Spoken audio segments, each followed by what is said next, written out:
See these tiny creatures? Scientists discovered them back in 1766, though they had no idea what they were. They initially described the little fish as a different species because they couldn't even imagine they would change their mind over time. At the same time, people were familiar with the ocean sunfish, which appeared on our planet between 45 and 35 million years ago, back when whales still had legs. But let's be honest, it's impossible to see any link between these small creatures and a giant fish of a weird shape. Hundreds of years later, it became possible to compare the DNA of sunfish larvae and an adult fish, and imagine that, it was a perfect match. Yes, that's what baby sunfish look like. Completely unlike adult fish, so no wonder mankind couldn't figure it out for so long. But different looks weren't the only problem. Not all baby animals look like adults. Remember this thought, we'll get to it later. The thing is, baby sunfish specimens are incredibly rare. Scientists still don't really know when and where adult fish spawn. These sunfish larvae are so valuable, they're simply kept in museum collections, not available for DNA analysis. We're incredibly lucky scientists managed to run this analysis despite the odds. Finding adult sunfish is never a problem, because they are huge, in the truest sense of the word. They're also the heaviest of all bony fish. Large individuals can reach a size of 10 by 13 feet and weigh more than 2 tons. No one knows exactly how fast it grows. That is, we got some data, of course, but it's rather ambiguous, and sometimes the growth rate of the sunfish comes as a complete surprise to people.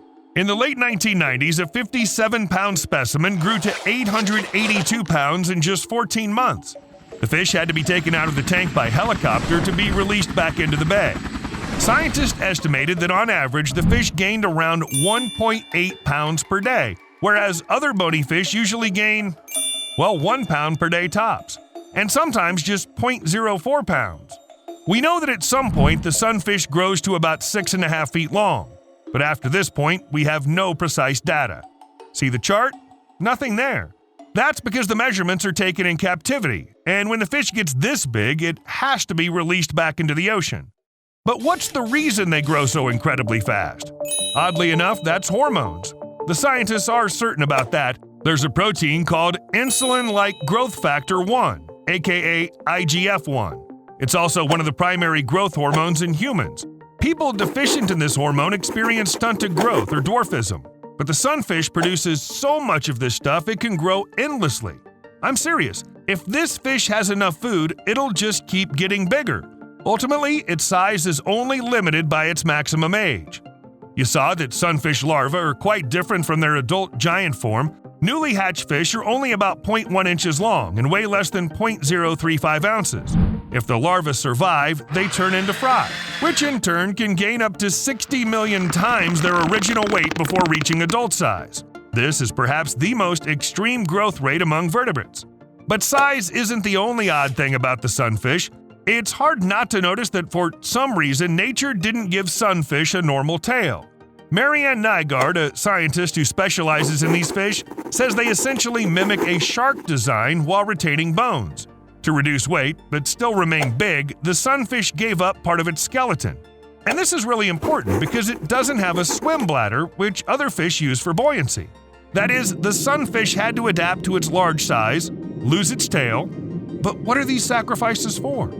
Well, perhaps the sunfish became so huge in order to protect itself from ocean predators, like sharks. Size also matters when you dive to great depths in search of food. A large body loses heat more slowly. It also helps to increase buoyancy and quickly rise to the surface to warm up. Actually, given their size and strange shape, these fish are surprisingly agile. Despite their slow movement, they can launch themselves up to 10 feet in the air. I have no idea how this is even possible. Must be millions of years of practice. Now remember I said not all baby animals look like adults? Among all the viviparous animals, it's especially true for red kangaroos, which undergo the most impressive transformation of height and weight.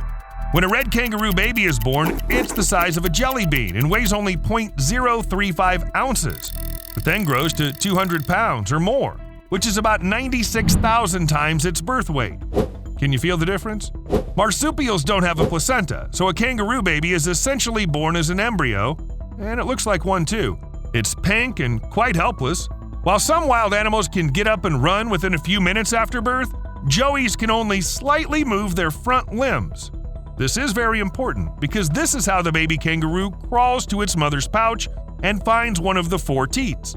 Well, the baby doesn't have any sucking reflex, so it simply waits until the milk begins to drip into its mouth. Several months pass before the joey learns to suck milk on its own. By about 190 days, the joey already weighs 4.4 pounds and leaves the pouch for the first time. Well, usually it simply falls out of there. At first, the walks last for a couple of minutes, but they become longer later. It takes at least 6 months for a joey to feel comfortable outside of a pouch and 8 months to leave it forever. Well, the mother still continues to feed it milk for up to a year, and only after that the baby kangaroo gradually turns into an adult animal. It's almost the same with pandas. Females are 900 times bigger than their cubs and 400 times heavier. Looking at a newborn panda, it's hard to imagine it'll one day grow into a bear because, well, let's be honest, a creature weighing 0.2 pounds doesn't strike you as a bear. Like at all. Compared to other bear cubs, pandas are born underdeveloped, damn fragile, and not even black and white, but pink and wrinkled. Things don't go quite as expected even at the stage of pregnancy. A study has shown that cubs of other bear species gestate in the mother's body over 2 months and are born with mature skeletons. Newborn pandas only get a month to develop, and their skeletons come out, shall we say, undercooked? Scientists don't have an exact answer why this happens, but there are a couple of theories.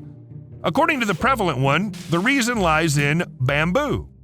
Bamboo makes up the bulk of the panda's diet, and it's not the most nutritious food in the world. Instead of expending the huge amount of energy required to grow a fetus, female pandas can focus on producing high-fat milk. That is, it's easier for them to grow a cub not inside, but outside. When you think about it, it's perfectly normal for a baby to be born small and then grow up even when he has to go through some real changes. However, nature is quite weird, and sometimes everything happens the other way around. Meet the Paradoxical Frog. The length of its tadpole can reach up to 11 inches, and this is a world record. But when it's time to mature, the tadpole shrinks and becomes a frog of the most common size. Turns out an adult frog is only a third or even a quarter of a tadpole size. And it's very weird. So much so that when scientists discovered this frog, they thought it was developing in reverse, like Benjamin Button, only from a frog to a tadpole. They even thought it eventually turns into a fish. Records of that were made in 1700 with many inaccuracies. And yet, baby animals can differ from their parents not only in size, but also in their organs. Take an egg tooth, for example. Ever heard of it? It's a hard, often sharp protuberance that can be found on the snouts of many hatchlings, like that of birds and reptiles. Unlike real teeth, egg teeth usually disappear shortly after birth because their only function is to help the hatchling get out of the shell. In fact, this is not a tooth at all, but just a hardened piece of skin usually strong enough for the cub to get outside the egg in time. This is actually important because at some point the baby grows too big and it simply doesn't have enough oxygen. Without the egg tooth, it'd simply suffocate. But sometimes the egg tooth doesn't help. If crocodile babies grow up in a nest that's too dry, the composition of the eggshell changes a bit, and the egg tooth is simply not strong enough to crack it. In this case, the baby croc can die unless its mom helps. Thankfully, she does help, usually, breaking the shell herself. How about more striking external differences?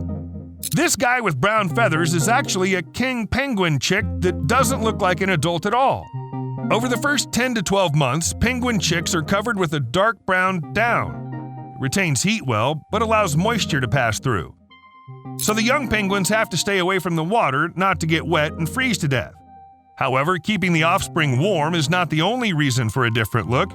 Scientists suggest that this coloring of chicks elicits parental behavior in adults, and they don't perceive the cubs as competitors as long as they look like this.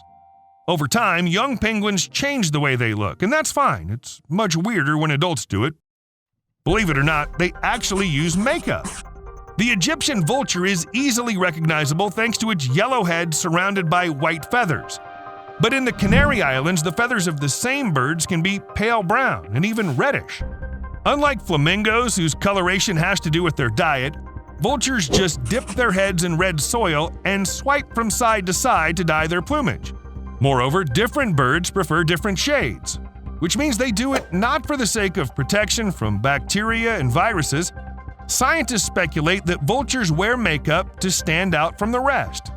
But so far, studies have not found out why they need it. And now, what the hell is that? It looks like something between a giant tick and, I don't know, an alligator larva? Actually, if you see this creature in the garden, don't rush to throw heavy objects at it and scream loudly. In fact, it's just a ladybug nymph. You didn't think they were born mature right away, did you? At the larva stage, ladybugs eat about 400 aphids, this many in just 3 weeks. Other soft-bodied pests will do too, as well as insect eggs, even the eggs of other ladybugs. In general, ladybug larvae eat a lot, molt 4 times because they're too big for their shell, and only after that do they pupate and turn into an adult insect quite familiar to all of us. See you later.